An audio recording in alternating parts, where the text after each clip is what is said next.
Hello hi friends, అందరూ నమస్తే. అందరూ బాగున్నారా? బాగుండాలని మనస్ఫూర్తిగా కోరుకుంటున్నాను. కొత్తగా మన ఛానల్ చూస్తున్నటువంటి వాళ్ళు లైక్ చేయండి, షేర్ చేయండి, కామెంట్ చేయండి, కొంచెం సబ్స్క్రైబ్ చేయండి. సబ్స్క్రైబ్ చేస్తే ఇంకా కొత్త కొత్త అప్డేట్స్ వీడియోలు అయితే మీకు అయితే అందిస్తాము. ఇంకా పాత సబ్స్క్రైబర్లు అంటారా, వాళ్ళు ఒక లైక్ చేయండి. ఆ లైక్ చేస్తే మీకు కొత్త కొత్త అప్డేట్స్ అయితే మీకు అయితే అందిస్తాము. నేను కూడా వీడియో చేసి చాలా రోజులు అయిపోతుంది. అందుకోసం ఒక కొత్త వీడియోతో మీ ముందుకైతే వస్తున్నాను. ఆ వీడియో ఏంటంటే బీహార్లో జరిగినటువంటి ఒక ఎన్కౌంటర్ గురించి అయితే మాట్లాడుతున్నాను. భరత్ తివారీ నిన్న ఎన్కౌంటర్ జరిగింది కదా. భరత్ తివారీ అనే వ్యక్తి, ఈయన భోజ్పూర్ అనే విలేజ్కి సంబంధించినటువంటి వాడు. అక్కడ విషయం ఏం జరిగిందంటే, ఇతను నిరంతరం ఎప్పుడు పేదల కోసం పోరాటం చేసేవాడు. అలాగే తన పుట్టిన ఊరికి ఏ ఆపద వచ్చినా కానీ ఆదుకునే వ్యక్తి. అంటే ఇప్పుడు ఒక డ్యామ్ ఉంది, ఆ డ్యామ్ పక్కన ఒక విలేజ్ అయితే ఉంటుంది కదా. అక్కడ ఒకవేళ వర్షాలు వచ్చినా కానీ ఆ పల్లెంతా కుట్టకపోవడం అంటే ఇలాంటి జరుగుతూ ఉంటాయి కదా. అలాంటి వరదలు కూడా వాళ్ళ ఊరి దగ్గర కూడా వచ్చేవి. మళ్ళీ ఆ తర్వాత వచ్చేసి ఒక కలెక్టర్ కానీ ఒక రాజకీయ నాయకుడు కానీ ప్రతి ఒక్కరు ఈయన పోయి అర్జీ పెట్టేవాడు. ప్రతి ఒక్కరికి మా ఊరు ఇలా ముంపుకు గురవుతుంది, కొంచెం చర్యలు తీసుకోండి సార్, ఇలాంటి రోడ్లు లేవు అని చెప్పనేసి ప్రతి ఒక్కరికి, కలెక్టర్ సార్ కావచ్చు, ఒక రాజకీయ నాయకుడు కావచ్చు, ప్రతి ఒక్కరికి అర్జీలు పెట్టి పేదల పక్షాన్ని ఎప్పుడు నిలబడేవాడు ఈ భరత్ తివారీ అనే వ్యక్తి. ఇతనికి 28 ఇయర్స్. భగత్ సింగ్ మళ్ళీ పుట్టాడు అని చెప్పి ప్రతి ఒక్కరూ ఈయనలో భగత్ సింగ్ని చూసేవాళ్ళు. భగత్ సింగ్ గారు చూసుకొని బాగా మంచిగా చూసుకునే వాళ్ళు. ఇతను వచ్చేసి పేదల పక్షాన్ని నిలబడి మంచిగా వాళ్ళు చూసుకొని వాళ్ళకి ఏమేమి సమస్యలు ఉన్నాయో మొత్తం అన్నీ పరిష్కరించేవాడు. అంటే కలెక్టర్ సార్ దగ్గరికి వెళ్ళి పరిష్కరించడము, ఇలాంటి పనులు చేసేవాడు. కాకపోతే కొందరు అధికారులు ఉంటారు కదా, లంచం లేనిదే మంచం ఎక్కము అనే టైప్లో ఉంటారు కదా కొందరు అధికారులు. అందరూ కాదు, కేవలం కొందరు మాత్రమే చెప్తున్నాను. ఆ లంచం లేదా మంచం ఎక్కడ వాళ్ళ కోసము ఇతను ఒక పిస్తూల్ అయితే పట్టడం అయితే జరిగింది చేతికి. ఒక తుపాకీ ఇతను పట్టి ఆ అధికారులు కొంచెం బెదిరించి పనిచేసేవాడు. అంటే డబ్బులకు లొంగుతారు కదా వాళ్ళు. ఇతను చాలా పేదవాడు, అతని దగ్గర డబ్బు లేదు. డబ్బులు ఉండే వాళ్ళు అయితే వాళ్ళ పనులు వాళ్ళు చేయించుకుంటారు, డబ్బులు ఇచ్చేస్తారు, వెళ్ళిపోతారు. కానీ ఇతని దగ్గర డబ్బు లేదు. అప్పుడు ఏం చేస్తాడు? న్యాయం కోసము పోరాడితే న్యాయం అంటూ ఏముండదు, ఓన్లీ డబ్బుతోనే ఇప్పుడు సమస్యలు జరగడం. ఆ తర్వాత ఒక పిస్తోల్ చేతబట్టి వాళ్ళని బెదిరించి పనులు చేయించుకునేవాడు.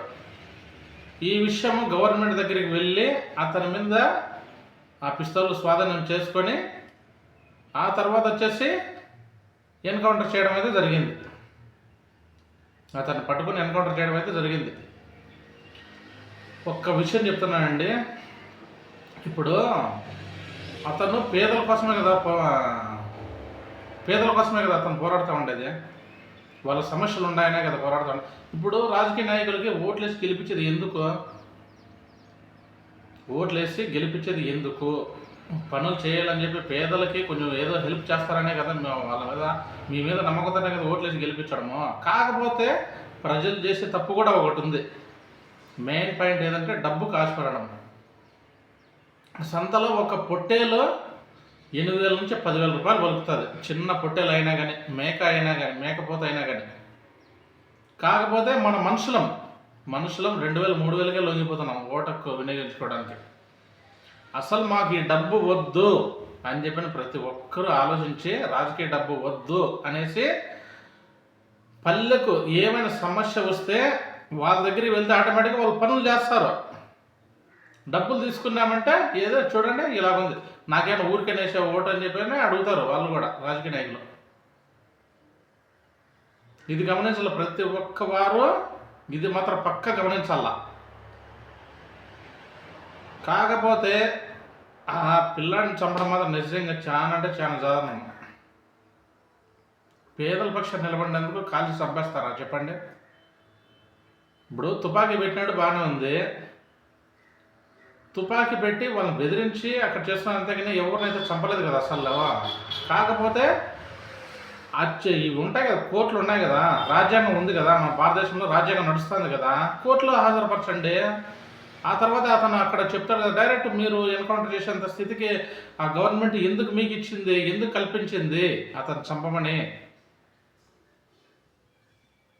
నిజంగా మన ఇండియాలో జరిగే ఎంత దారుణం అంటే అంత దారుణాలు జరుగుతున్నాయి. మన ఇండియానే లేపేస్తామని చెప్పి మన ఇండియాలో ఉండే వాళ్ళే ఆ మాట అన్నప్పుడు కూడా వాళ్ళని ఏం చేయలేరు, జైల్లో పెట్టి భద్రంగా 3 పూట్ల అన్నం పెట్టి మేపుతున్నారు. కానీ ఇలాంటి పేదల పక్షాన పోరాడే వ్యక్తిని మాత్రము షూట్ చేయడము ఎంత దారుణం చూడు. మన ఇండియానే లేపేస్తాం అన్న వాళ్ళు మాత్రం 3 పూట్ల అన్నం పెట్టి బాగా చూసుకున్నారు వాళ్ళని. పేదల పక్షాలు పోరాడే వాళ్ళకి ఫలితం శూన్యం. వాళ్ళని చంపేయడం. కాకపోతే అక్కడ పోలీసు వారు ఏం చెప్తున్నారు, మా మీద అటాక్ చేశాడు, మేము కాల్ చేశామని అని చెప్తున్నారు. కాకపోతే అక్కడ వాళ్ళ అమ్మ వాళ్ళంతా ఉన్నారు కదా, వాళ్ళ మీద ఎటువంటి అటాక్ మేము చేయలేదు, మా కొడుకు ఎటువంటి అటాక్ చేయలేదు అని చెప్తున్నారు వాళ్ళ అమ్మ వాళ్ళు. నిజంగా ఎంత కరప్షన్ జరుగుతుందంటే ఇండియాలో అంత కరప్షన్ జరుగుతుంది. కాకపోతే ఇట్లా కరప్షన్ జరుగుతుంది అని ఒక్కరు ఏమన్నా వీడియో చేసినా కానీ నెక్స్ట్ రోజు అతనైతే ఉండడు. వాళ్ళ మీద అటాక్ చేయించడము, వాళ్ళని చంపేయడము, ఈ పనులు చేస్తున్నారు మొత్తం అందరూ. బీహార్ అంటేనే అతి పెద్ద అతి రాష్ట్రాలలో పేద రాష్ట్రం అంటే బీహార్.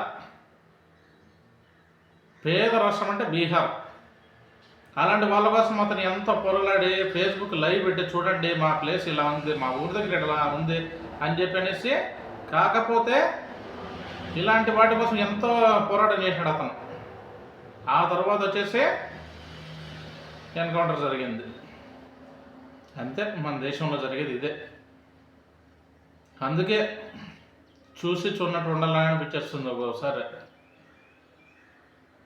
కాకపోతే ధైర్యస్తుడు ఒకరోజే చస్తాడు, పిరికివాడు ప్రతిరోజు చస్తూ బతుకుతూ ఉంటాడు.